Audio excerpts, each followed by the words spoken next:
Hello, and welcome to the Book Report. Now, one of my favorite genres is historical fiction. A good historical novel can breathe life into a dry, mundane portion of history by making the characters real and relatable. And one of my favorite authors of the historical fiction is Philippa Gregory. Today, I would like to share her series of books on the British ruling families, the Plantagenets and the Yorks, and their conflicts during the Wars of the Roses. Three of these books were made into a television series titled The White Queen. So, of course, the first book in the series is The White Queen. This book centers around the beautiful young widow Elizabeth Woodville Grey, who purposely accosts the young King Edward IV to beg for his help in securing her young son's property rights. Well, they are both smitten, and the young king cannot rest until the beautiful Elizabeth becomes his wife. They marry in secret, which angers young Edward's powerful counselor, Richard Neville, the Earl of Warwick. Neville had envisioned ruling England from behind the scenes with Edward as his puppet king. But the strong-willed Elizabeth, with the help of her politically savvy mother, Jacquetta, foils his plans at every turn. In the ensuing turmoil, Neville has Elizabeth's father and brother executed. For this, Elizabeth vows revenge, and the battle for the throne becomes vicious and personal. Pitting brother against brother on and off the battlefield, the hunger for power and the British crown creates heartache and mayhem, as one member of this royal family is willing to commit the most heinous crime of all, the murder of two innocents who are only children.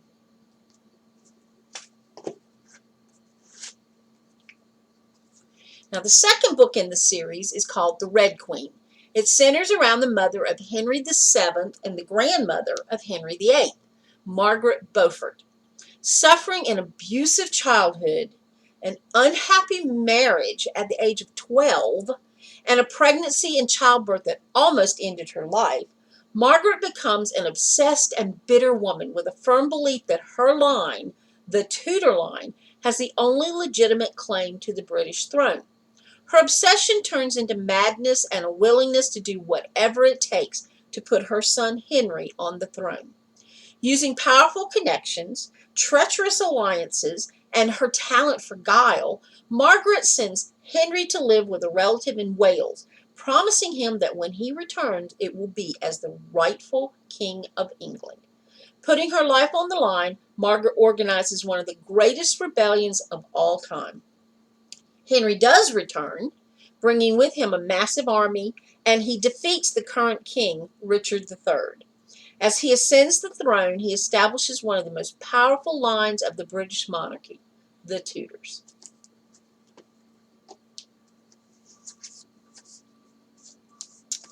Now, the next book in the series is The Lady of the Rivers, which we have in audiobook format, but we can certainly find a printed copy if you're interested in reading it. The Lady of the Rivers is the mother of Elizabeth from the White Queen, Jacquetta Woodville. This book is perhaps the most fictitious of all the books in the series, mainly because it professes that Jacquetta had mystical powers passed through her family by the water goddess Melusine. Now, this was certainly a belief at the time, and many of the events that occurred in Jacquetta's life centered around this belief. Jacquetta is also one of the most interesting characters in the series. At the age of 14, she becomes friends with Joan of Arc, who's later burned at the stake in front of Jacquetta. At the age of 17, she marries the king's uncle, the Duke of Bedford, who also happens to be the English regent in France. So that makes her one of the most powerful women in England. She learns on her wedding night that her husband, who actually becomes one of her best friends, wishes for her to keep her virginity, as he's heard that this makes her magic more powerful. His main goal is alchemy, the science of turning iron into gold, but he also has her use her abilities to see into the future to determine the best course of action in warfare. Her husband dies when Jacquetta is 20 years old, leaving her a wealthy woman with powerful contacts. However, she falls in love with her husband's dashing young squire, Richard Woodville, and they marry in secret, earning the anger of the king and causing them to be banished. Eventually, they are forgiven and return to court, where Jacquetta becomes a constant companion to the new queen, Margaret of Anjou. Margaret becomes the most hated queen in history, refusing to listen to reason, and is eventually forced to flee to her native France, at which time Jacquetta returns to her beloved farm. Now, the next book in the series is called The Kingmaker's Daughter. It's not currently in the CCCC collection, but that will be remedied as soon as we're able to purchase new books.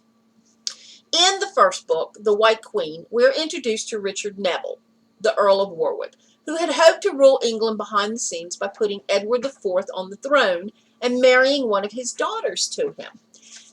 Edward, however, thwarts Neville's plans by marrying Elizabeth in secret, which angers Neville and forces him to plot a new course. Instead, he marries his daughter, Anne, at the age of 14, to the Prince of Wales, who later dies in battle. Eventually, she's courted by Richard III, King Edward's younger brother. They marry, and she eventually becomes the Queen of England.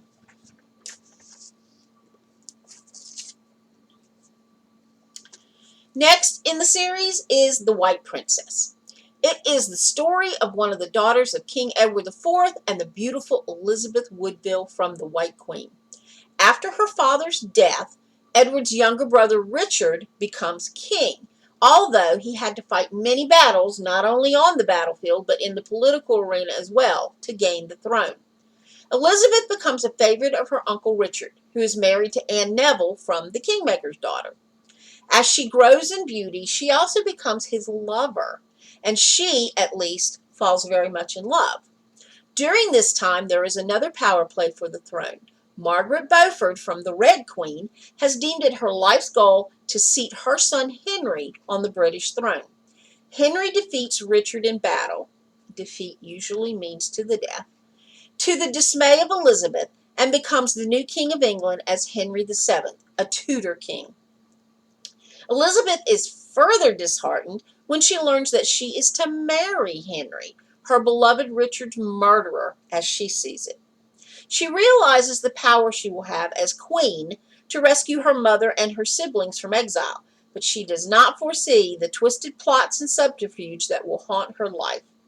As Henry's foothold on the throne becomes tenuous, a stranger professing to be Elizabeth's brother, Richard, thought to be dead for many years, appears on the scene and gains a strong following among the people. Elizabeth is torn between her love for her family and the love she bears her children from Henry, one of whom will be the future King of England. I found this book to be the most spine-tingling of the series, filled with intrigue and twisting subplots and the malicious results of a powerful, crazed monarch and his insanely evil mother, with poor Elizabeth stuck in the middle.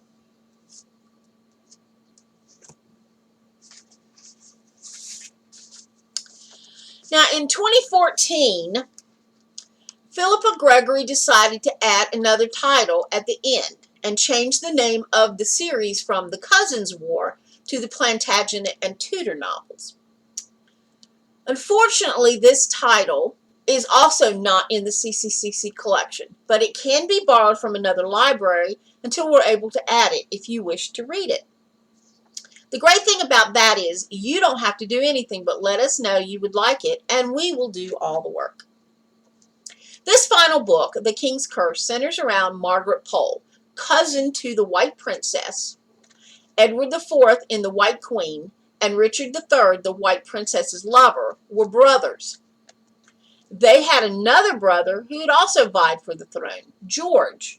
Now, Margaret is George's daughter, who was hastily married to Sir Richard Pole, the governor of Wales.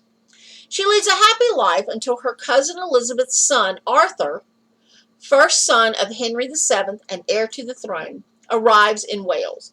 Arthur is the Prince of Wales, and he brings with him a new bride, Catherine of Aragon. Margaret becomes a trusted friend to Catherine and Arthur. Arthur is only 15 years old on his wedding day, and he dies suddenly and mysteriously just 6 months later. Catherine fulfills her promise to her husband and marries his brother Henry VIII. Margaret is summoned to court to be a lady-in-waiting for Catherine, and her life is turned upside down when King Henry meets and falls for the beguiling Anne Boleyn. Margaret is torn between her king and her friend, the Queen, and between her religion and the new one that is forced upon the court and all of England. I hope you have enjoyed this segment of the book report, and I hope that you have found something that you might enjoy reading.